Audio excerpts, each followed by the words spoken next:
Good evening, everybody. I'll start with this LFGM, baby. LFGM.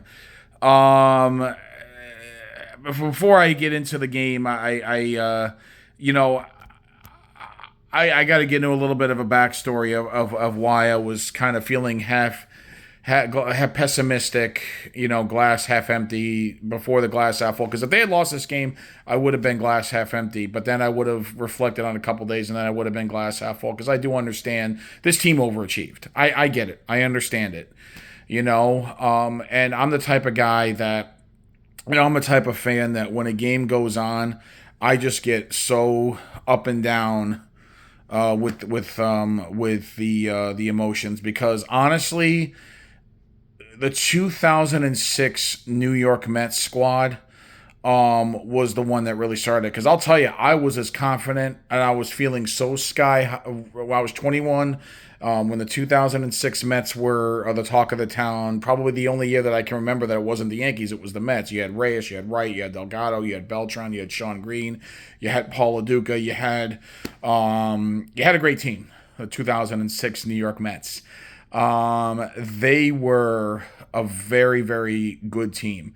And we dominated the National League East all year, dominated the National League. Everybody was putting us in the World Series. And, I've got to say that I was so just confident in that team. I was sure that we were going to go all the way. And I was at the game. My father surprised me. I was in college, and he had called me and he said, what are you doing the next day? And I said, oh well, yeah, I got to work a little bit. I was working at a bookstore at the time when I was in college, making a little bit of extra cash. And he goes, well, no, you're going to go to the Mets game. We're going to Game 7. And I was so I was jumping for joy. I was celebrating, and I was that was one of the happiest days of my life and happiest moments. And we went down to the game, but first of all, that was I think that the Game 7 of the 2006 NLCS that I was there for at Shea Stadium when I was in college, and all I can remember was the intensity, the emotions, every pitch, every at bat. It was an experience that I'll never forget, especially since the Andy Chavez catch, and everyone in the stadium and everyone who was watching at home thought that was it. We were going to the World Series. Well, turns out we didn't. Adam Wainwright, Yadier Molina, painful memories. I mean, just painful memories. And my mood when I saw an 83 win Cardinal team spoil our parade because we just couldn't get the big hit. I remember so many times, we kept putting runners on base and we just weren't delivering. We just weren't getting the big hit. And it was like, I thought the team was going to rise to the occasion, and they didn't. I mean, don't get me wrong, it was an experience I'll never forget. And I'll take that with me, the rest of my life. That was a hell of an experience. You can hear pin drops at the end of that game, and I was, that was an emotional. That was so hard walking out of that stadium, losing 3-1. Oh. And I think, but the next day I was, it was painful. It took a couple days to reflect, and that was hard. That was hard. But at the same time, I loved it. But it was also a hard ending. It was a very tough ending, but it was an amazing game. And but anyways. 2007 came, and I just remember the Mets had a 7-game lead with 17 left to go, and they just completely spit the bit and missed the playoffs. So the 2000 and then 2008 was the same thing, but they missed the wild card. They had a comfortable lead in the wild card, but they just couldn't close the deal. And 2006, 7, 8 range, it was gut wrenching, and I think that's really what did it for me, and that's what made me assume, oh well, if they get there, it's probably going to end like crap, and I got it in my mind, but at the same time, I just prepared because when I prepared for it, it was like, oh well, it's expected. And then when they win, it was completely it was unexpected. And but anyways, oh, they're showing the Pete Alonso home run again. But I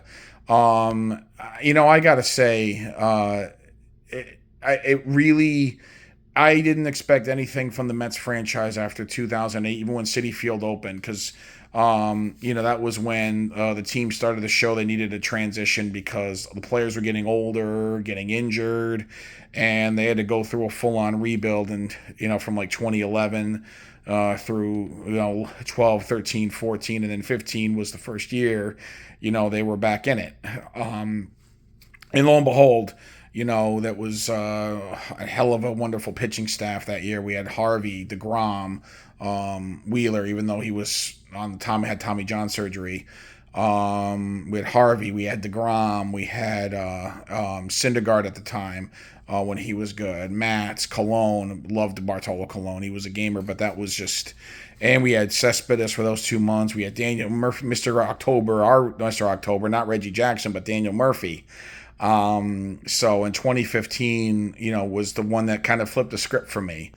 When they went to the World Series, and I believed that year.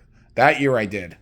And when we went to the World Series, when the Mets lost the World Series, I reflected. I'm like, we went to the last round, and that was pretty damn cool. So 2015, it was a moment for me where. It wasn't so. I didn't have PTSD. I think that was the first year, the 2006, 7, 8 PTSD. That was 2015 kind of helped ease that. Even though they didn't win the World Series, they got to the World Series and just won in dramatic fashion against the Dodgers, swept the Cubs, went on that great second half run, and then 2016 came and. We had some injuries. It was disappointing, but they made a surprise run at the end, made it to the wild card round. But they got shut out by Madison Bumgarner and the San Francisco Giants, and they had nothing for that. And then 2017, 2017 had come, it was. It was a season full of expectations, but then injuries kind of derailed that quick. And 2016, I remember that wild card round. I was bitter, but after a couple hours, I moved on because I knew that the expectations of Mets were they were just too injured to probably go past Chicago that year anyway. But that's when a little bit of the 2006, 7, 8 PTSD kind of came back. But it's. So it was definitely a tough game, but 2017, 18, 18 was clearly like, yeah, it was nothing was going to happen there as well. 19 was the first year that you thought, okay, maybe they can start kind of pushing back for the playoffs. And then that didn't quite happen. They made a little bit of a run in the second half, but it kind of was a whimper. But 2020 came along, and I've got and then it was just the COVID year. Can't really count that. And then, the Wilpons sold the team, and Cohen, bought the team and became, took over the organization and wanted to improve the organization overall, which he's done. First year was a bit disappointing, but you had to take time, because the Wilpons just ran that organization to the ground. So he had to build it back up a little bit, but he spent the money. 2022, you saw the rewards of a 100-win season, but fizzled out at the end in a bad time. Lost to Atlanta, the division, lost to San Diego in the wild card. And 2023 came along, and we got Scherzer and Verlander. But then that didn't work out. We had Scherzer from 2022, and then Verlander was injured, and we just invested in the old pitching. Wasn't getting us anywhere. Ends 2024, and that's why if we had lost, I would have been upset, but I would have given it a day and I would have reflected. But I mean, the whole year. I mean, when I think that it's like because the history of this organization in a do or die. First of all, the only one that did anything before tonight in recent history was Daniel Murphy. Because 2022 the Mets went with a whimper against the Padres. 2016 they went with a whimper against the San Francisco Giants. So it's like the fan of me is like the history was against us. And every time something is against us, it's like, oh, here we go again, here we go again. And it's is it rational? Probably not rational thinking at all. It's really not. But at the same time, it's what can I say? Maybe I'm a little crazy. Okay, and no, and I admit, but it's at the same time though, it's just the emotions. That's what happens sometimes when you really invest heavily into this. So, but but the Mets have been a big part of my life. I've gone to a game at least once a year since I was 13, except for 2023, and you can't count the COVID year. But what a team. And I got to apologize to Pete Alonso. It's amazing what one swing of the bat can erase. I was ready to run him out of town. He made a dumb boneheaded play in the eighth inning. He kept striking out. He wasn't doing jack shit at the plate. He was struggling all year in the clutch. He tripped over his own goddamn bat, which was a rally killer in game two, which may have cost us some runs. So he's just having a bad year. But when you're the guy, the spotlight's going to be on you. And Pete Alonso is next. Okay, he's the homegrown slugger. Lindor was brought in from Cleveland. Pete Alonso is a homegrown talent. And the pressure was on. And all us Met fans, and everybody was killing him. But one swing of the bat and you can eat crow, you can be stupid, you can shut up everybody, you can prove them wrong.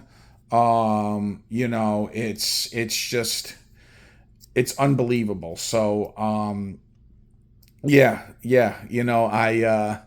and I was on my way home from trivia, thinking, oh shit, here we go again. They just could not get the big one. This was 2016, this was 2022, this was 2006. This was even 1998 when they had a chance to make the wild card and they got swept that weekend in Atlanta. But this team, you've gotta reverse the script. Just like the 2016 Chicago Cubs, reverse the script on with the Billy Goat curse, and the 2004 Red Sox, reverse the curse of the Bambino. Is the 2024 New York Mets, was this the team to reverse the curse? I'd say there's a curse, but script. I can't, because you can't really say we're cursed like the Cubs were cursed. I believe in superstition. I'm a pretty superstitious guy. I do believe in superstition. Where the Cubs cursed, where the Red Sox cursed, but the Mets don't really have a curse, but just when you're a Met fan and you're in a town with the New York Yankees, it's a lot to be a Met fan when you've got the winning Yankees across the borough each way. But I've got to say that this game, this Brewer win, the Brave win thanks to Lindor, and the Brewer win thanks to Alonso, I can officially say they flipped the script. And are they going to win the World Series? I don't know.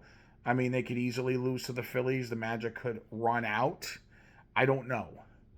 But one way or another, I've got to say that even if let's say they go out and they get swept by the Phillies in the divisional round, or they lose to the divisional round, I'll look back on this team and I'll say, you know what, this was a good run. This was a good run, and hopefully this is the beginning. And so yeah. So long story short, it's a 15-minute video. I apologize, but I really, really, really am happy. They flipped the script, so I don't have to go crazy anymore. what they do from here on out is gravy. The Phillies are a good team. I don't know if we'll get by Philly, but I hope we do.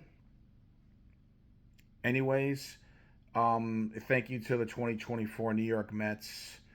Whatever you do from here on out, um, thank you for proving me wrong. Thank you for, making me, um, for making me like feel just dumb for doubting you.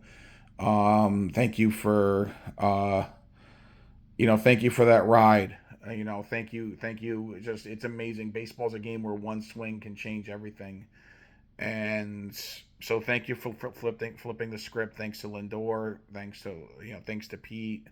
Thanks to Mark. Thanks to Brandon. Thanks to Jose Iglesias. Thanks to the pitching staff. Thanks to the Diaz for gutting it out there. Thanks to Peterson for stepping in a role he's not familiar with. Thank you, 2024 New York Mets. You have made me eat my words, and I'm so glad you did. Thank you.